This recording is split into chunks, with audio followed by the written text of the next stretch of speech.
Hello friends, എല്ലാവർക്കും നമസ്കാരം. നിങ്ങളേവരും കാത്തിരിക്കുന്ന ഗൗതമിന്റെയും നന്ദയുടെയും നാളത്തെ വിശേഷത്തിലേക്ക് എല്ലാ കൂട്ടുകാർക്കും സ്വാഗതം. എല്ലാവർക്കും നല്ലൊരു രാത്രിയൊക്കെ ആശംസിച്ചുകൊണ്ട് നമുക്ക് നാളത്തെ അടിപൊളി വിശേഷത്തിലേക്ക് കടന്നാലോ. അങ്ങനെ ഏതായാലും നമ്മുടെ നന്ദ ഹോസ്പിറ്റലിൽ എത്തുകയും നമ്മൾ ഒട്ടും പ്രതീക്ഷിക്കാതെ തന്നെ ഒത്തിരി വലിച്ചു നീട്ടാതെ തന്നെ കാര്യങ്ങളൊക്കെ മുന്നോട്ടേക്ക് പോവുകയാണ്. നമ്മുടെ ഗൗതം നന്ദയെ തേടി എത്തി. ഏതായാലും സീനുകൾക്കൊക്കെ കുറച്ച് മാറ്റങ്ങളൊക്കെ സംഭവിച്ചുകൊണ്ടിരിക്കുന്നു. നമ്മുടെ ഈ കഥയിൽ കുറച്ച് ട്വിസ്റ്റുകളൊക്കെ നടക്കാൻ പോകുന്നു. കഥ അവസാനിക്കുകയാണോ എന്നൊക്കെ കുറച്ച് പേര് ചോദിക്കുന്നുണ്ട്. കാരണം നമ്മുടെ ഈ ഒരു കഥയുടെ ആ ഒരു ലൊക്കേഷനിൽ കുറച്ച് പ്രശ്നങ്ങളൊക്കെ ഉണ്ടായിട്ടുണ്ട്. അപ്പൊ അതുകൊണ്ട് തന്നെ കഥ ഇനി ക്ലൈമാക്സിലേക്ക് പോകുമോ അതോ ഇനിയിപ്പം കഥ തൽക്കാലം നിർത്തിവെക്കുമോ എന്നൊന്നും അറിയില്ല. ഏതായാലും നമുക്കിപ്പൊ കണ്ടോണ്ടിരിക്കുന്നത് ഏതായാലും തുടർന്ന് കുറച്ച് ദിവസം കൂടെ കാണും കേട്ടോ. അപ്പൊ ഏതായാലും നമുക്ക് കഥയിലേക്ക് കടക്കാം. ഞാൻ കൂടുതൽ അതിനെക്കുറിച്ചൊന്നും പറയുന്നില്ല. അപ്പൊ നമുക്ക് നാളത്തെ കഥയിലേക്ക് തന്നെ കടക്കാം. അങ്ങനെ ഗൗതമിന്റെ കൈ പിടിച്ചിങ്ങനെ നന്ദ ഇരിക്കുന്ന ആ ഒരു സീനും, അതുപോലെ തന്നെ നന്ദ പറഞ്ഞു ഇനിയിപ്പം നമുക്ക് അങ്ങോട്ടും ഇങ്ങോട്ടും പരസ്പരം കടപ്പാടും ഒന്നുമില്ലല്ലോ, പിരിയാൻ പോകുന്ന രണ്ടു വ്യക്തികളാണല്ലോ നമ്മൾ തമ്മിൽ. അതുകൊണ്ട് പിന്നെ ഒത്തിരി വലിയ കാര്യമായിട്ടൊന്നും പറയാനില്ലല്ലോ സാർ. ഞാൻ എന്ത് ചെയ്താൽ സാറിന് എന്താണ് കുഴപ്പം, സാർ എന്ത് ചെയ്താൽ എനിക്ക് എന്താണ് കുഴപ്പം എന്നൊക്കെ പറയുമ്പോഴേക്കും പെട്ടെന്നാണ് നമ്മുടെ ഗൗതം നന്ദയുടെ മുഖത്തേക്ക് തന്നെ നോക്കിക്കൊണ്ടിരുന്നിട്ട് അങ്ങനെ നന്ദയ്ക്ക് എന്നെ വിട്ടു പോകാൻ പറ്റുമോ എന്നിങ്ങനെ ചോദിച്ചു. അപ്പൊ നന്ദയ്ക്കും വാക്കുകളില്ല കേട്ടോ. നന്ദ വാക്കുകളില്ലെന്ന് പറഞ്ഞാല് തൊണ്ട ഇടറിക്കൊണ്ട് തന്നെ പറഞ്ഞു, ഒരിക്കലും എനിക്ക് അത് കഴിയുമോ എന്ന് എനിക്കറിയില്ല, പക്ഷേ ഞാൻ ശ്രമിക്കും. ആരുടെ ജീവിതത്തിൽ ഒരു കരടായിട്ട് നിൽക്കുവാനോ ആർക്കും ഒരു ശല്യം ഉണ്ടാക്കുവാനോ എന്നും ഞാൻ ആഗ്രഹിക്കുന്നില്ല. ഞാൻ എത്രത്തോളം സാറിനെ സ്വാധീനിച്ചിട്ടുണ്ടെന്നൊന്നും എനിക്കറിയില്ല, പക്ഷെ സാറിൻ്റെ ഒരു രക്ഷകർത്താവ് തന്നെയാണ്. എങ്കിൽ പിന്നെ ആ രക്ഷകർത്താവിന് എന്തും നന്ദയോട് പറയത്തില്ലേ? അച്ഛനമ്മമാരൊക്കെ ദേഷ്യത്തിന് മക്കളോട് എത്രമാത്രം ദേഷ്യത്തോടെ പെരുമാറുന്നു. അവര് ചിലപ്പോൾ വീട്ടിൽ നിന്ന് ഇറങ്ങിപ്പോകാനൊക്കെ പറയും.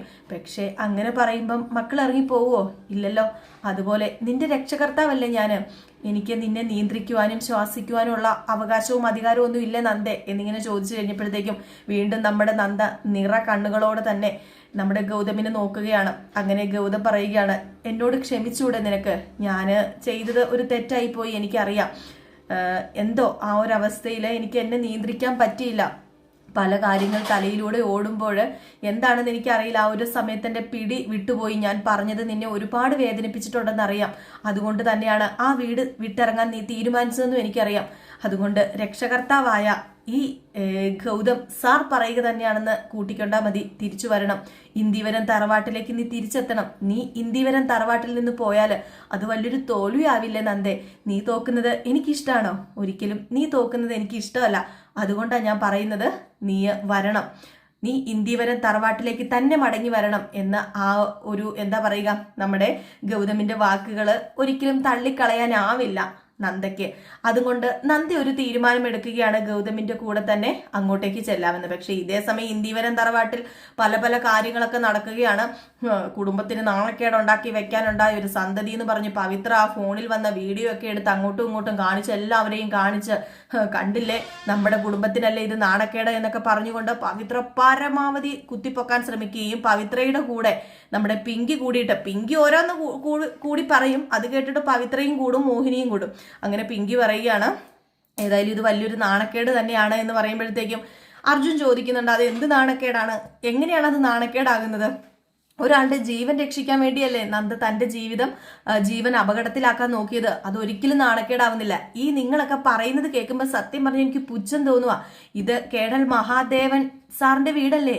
അപ്പം അവിടെ നിന്ന് അവിടുത്തെ മരുമകള് ഒരാളുടെ ജീവനും ജീവിതവും ഒക്കെ രക്ഷിക്കുക എന്ന് കേൾക്കുന്നത് നമ്മുടെ കുടുംബത്തിന് അഭിമാനമുള്ള കാര്യമല്ലേ? എന്തിനാ പിന്നെ നിങ്ങൾ ഇങ്ങനെ സംസാരിക്കുന്നത്? പിങ്കി, എന്തിനും ഏതിനും നീ നന്ദയുടെ കുറ്റം കണ്ടുപിടിക്കുന്നുണ്ട്. അത് എന്തിനാണെന്നൊന്നും എനിക്കറിയില്ല. പക്ഷെ ഇതത്രയ്ക്ക് ശരിയല്ല എന്നിങ്ങനെ നമ്മുടെ അർജുൻ പറയുകയാണ് കേട്ടോ. ഏതായാലും അർജുനോട് പിങ്കി പറയുന്നുണ്ട്, എന്തൊക്കെയാണെങ്കിലും നന്ദ കാണിച്ച അത്രയ്ക്ക് ശരിയൊന്നും അല്ലല്ലോ. വീട്ടിൽ നിന്ന് ആരോടും പറയാതെ ഇറങ്ങി പോകുക, അങ്ങനെ ഇറങ്ങിപ്പോയി കഴിഞ്ഞാൽ പെട്ടെന്ന് ഒരു സുപ്രഭാതത്തിൽ കയറി വരിക, അതൊന്നും ഇവിടെ നടക്കത്തില്ല എന്ന് തന്നെയല്ലേ അമ്മായിയും പറഞ്ഞത്. അത്രമാത്രമേ ഞാനും പറഞ്ഞുള്ളൂ. വല്യമ്മായി എന്തു പറയുന്നോ അതാണ് ഞാനും ഇവിടെ അനുസരിക്കാറുള്ളത്. മുതിർന്നവർ പറയുന്നത് കേൾക്കാൻ എനിക്ക് ബുദ്ധിമുട്ടൊന്നുമില്ല. പക്ഷെ അങ്ങനെയല്ലല്ലോ ഇവിടെ പലരും അങ്ങനെയല്ലല്ലോ കേട്ടുകൊണ്ടിരിക്കുന്നത്. ഇവിടെ പലരും കേൾക്കുന്നത് മുതിർന്നവരുടെ വാക്കല്ലല്ലോ, സ്വന്തം ഇഷ്ടമല്ലേ, തന്നിഷ്ടം കാണിച്ച് നടക്കുകയല്ലേ ഇവിടെ ഓരോരുത്തര് എന്നൊക്കെ പറഞ്ഞ് വീണ്ടും നമ്മുടെ പിങ്കി ഇങ്ങനെ കുറ്റപ്പെടുത്തുന്നു. ഏതായാലും ലക്ഷ്മി വന്നിട്ട് പറഞ്ഞു, ആരും നന്ദമോളെ കുറ്റപ്പെടുത്തേണ്ട കാര്യമില്ല. ഗൗതം പോയിട്ടുണ്ടല്ലോ എന്ന് പറഞ്ഞപ്പോ പിങ്കി പറഞ്ഞു, പിന്നെ ഗൗതം വിളിക്കുമ്പോ വരാനിരിക്കല്ലേ, അവള് വരില്ല, അവൾ ഉറപ്പായിട്ടും ഇങ്ങോട്ടേക്ക് വരില്ല. കാരണം അവൾക്ക് ആത്മാഭിമാനമാണല്ലോ വലുത്, അവളുടെ അഭിമാനം മാത്രം, കുടുംബത്തിന്റെ അഭിമാനം അവൾക്ക് നോക്കേണ്ട കാര്യമില്ലല്ലോ എന്നൊക്കെ പറഞ്ഞ് അതും ഇതും ഒക്കെ പറഞ്ഞിങ്ങനെ എന്താ പറയുക, നമ്മുടെ പിങ്കി അങ്ങ് അടിച്ചമർത്തിക്കൊണ്ടിരിക്കുകയാണ്. ഇതേ സമയത്താണ് അവിടെ നമ്മുടെ ഗൗതം ഡോക്ടറിനെ കാണാൻ കയറുന്നതും ഡോക്ടർ പറയുകയാണ്, നന്ദയ്ക്ക് വലിയ കാര്യമായിട്ട് പ്രശ്നമൊന്നും സംഭവിച്ചിട്ടില്ല, ദൈവം അനുഗ്രഹിച്ച് തന്നെ ആ കുട്ടി ഒരു ജീവനല്ല 2 ജീവനാണ് രക്ഷിക്കാൻ നോക്കിയത്. എന്തെങ്കിലും സംഭവിച്ചു പോയിരുന്നെങ്കിൽ അമ്മയും കുഞ്ഞും അപകടത്തിലായേനെ. അപ്പൊ അതുകൊണ്ട് തന്നെ ഒരു ഡോക്ടർ എന്ന രീതിയിൽ, അതായത് ഒരു MBBS സ്റ്റുഡന്റ് എന്ന രീതിയിൽ എല്ലാ അർത്ഥത്തിലും നന്ദേനെ കൊണ്ട് ഞങ്ങൾക്ക് അഭിമാനിക്കാം, ഞങ്ങളുടെ കോളേജിലാണല്ലോ നന്ദ പഠിക്കുന്നതെന്ന് ഓർത്ത് ഞങ്ങൾക്ക് അഭിമാനിക്കാം എന്നൊക്കെ പറയുന്നുണ്ട് കേട്ടോ. അതായത് പ്രൊഫസറൊക്കെ വന്ന് പറയുന്നുണ്ട്. അപ്പൊ ഏതായാലും ആ ഒരു ഭാഗമൊക്കെ കാണിച്ചിട്ട് പിന്നെ കാണിക്കുന്ന സീൻ എന്ന് പറഞ്ഞിട്ടുണ്ടെങ്കിൽ നമ്മുടെ ഗൗതം നന്ദയായിട്ട് അങ്ങോട്ടേക്ക് കയറി ചെല്ലുകയാണ്. അപ്പം ഗൗതം ആദ്യം ചെല്ലുമ്പോഴത്തേക്കും നന്ദ കൂടത്തിലില്ല, നന്ദ കൂടെ കാണുന്നില്ല. അങ്ങനെ ഒരു ചെറിയ പുഞ്ചിരിയോടൊക്കെ കൂടിയാണ് നമ്മുടെ ഗൗതം കയറി അങ്ങോട്ടേക്ക് ചെല്ലുന്നത്. അങ്ങനെ ഗൗതം കയറി ചെല്ലുന്നതും പിങ്കി അങ്ങോട്ട് തുടങ്ങിയില്ലേ. അങ്ങനെ ഏതായാലും നമ്മുടെ ലക്ഷ്മി എന്തി നന്ദമോൾ എന്തി എന്ന് ചോദിച്ചുകൊണ്ട് നെഞ്ചത്തടിച്ചുകൊണ്ടാണ് വരുന്നത്. ലക്ഷ്മിയോള് നന്ദേനെ കണ്ടു കിട്ടിയോ എന്ന് ചോദിച്ചപ്പോഴത്തേക്കും, എന്തിനാ ഞാൻ നന്ദേനെ തിരക്കി പോകുന്നത്, അവളെ എന്നെ ഉപേക്ഷിച്ച് പോകുന്നല്ലേ, അപ്പൊ എനിക്ക് അവളെ തിരക്കി പോകേണ്ട കാര്യമില്ലല്ലോ എന്നൊക്കെ ഇങ്ങനെ പറയുന്നുണ്ട് കേട്ടോ. പക്ഷെ നമ്മുടെ നന്ദ മാറി നിൽപ്പുണ്ട്, അതിവർക്ക് അറിയില്ല. നമ്മുടെ പിങ്കിക്ക് ഇത് കേൾക്കുമ്പോൾ ഭയങ്കര സന്തോഷമാകുകയാണ്.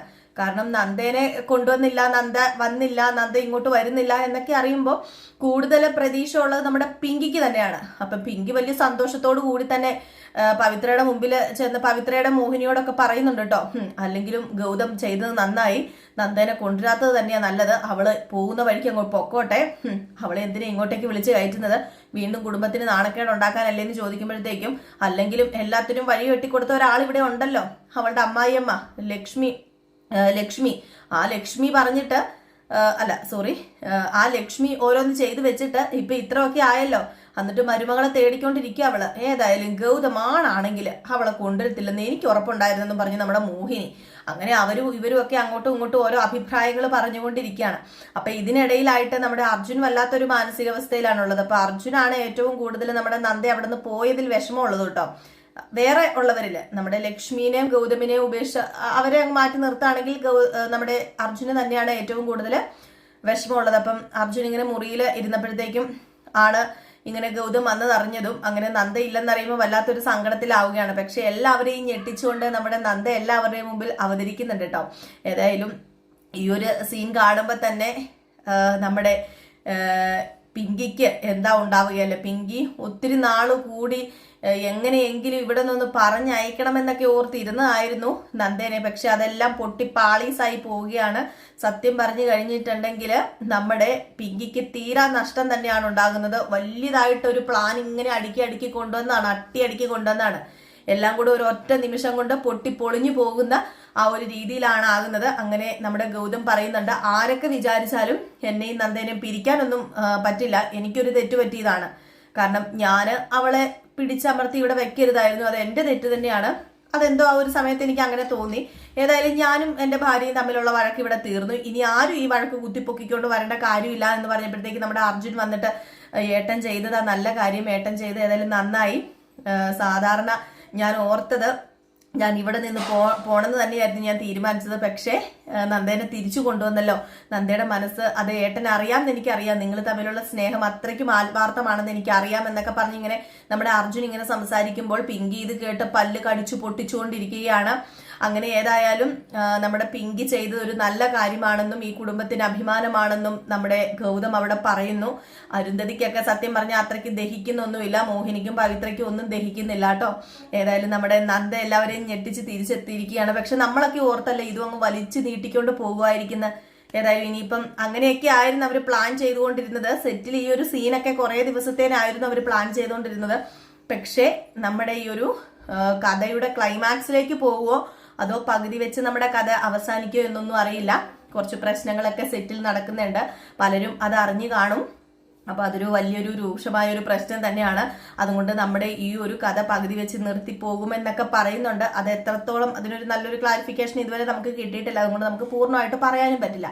ഏതായാലും കഥയുടെ പോക്ക് കാണുമ്പം നമുക്കും അങ്ങനെ തോന്നും, ഇങ്ങനെയൊന്നുമല്ല അവർ സീന് ചെയ്തു വെച്ചിരുന്നത്. അപ്പൊ പെട്ടെന്നുള്ള ഈ നന്ദയുടെയും ഗൗതമിന്റെയും കണ്ടുമുട്ടലും അവർ തമ്മിലുള്ള ഒന്നാകലും ഒക്കെ കാണുമ്പോഴത്തേക്ക് നമുക്കൊരു ചെറിയൊരു ഇത് തോന്നും കേട്ടോ. അപ്പൊ ഏതായാലും കാത്തിരുന്ന് തന്നെ കാണാം. ഇനിയിപ്പം അടുത്ത തിങ്കളാഴ്ച മുതൽ നമുക്ക് കഥ കിട്ടുമോ ഇല്ലയോ എന്നൊക്കെ കാത്തിരുന്ന് കാണേണ്ടിയിരിക്കുന്നു.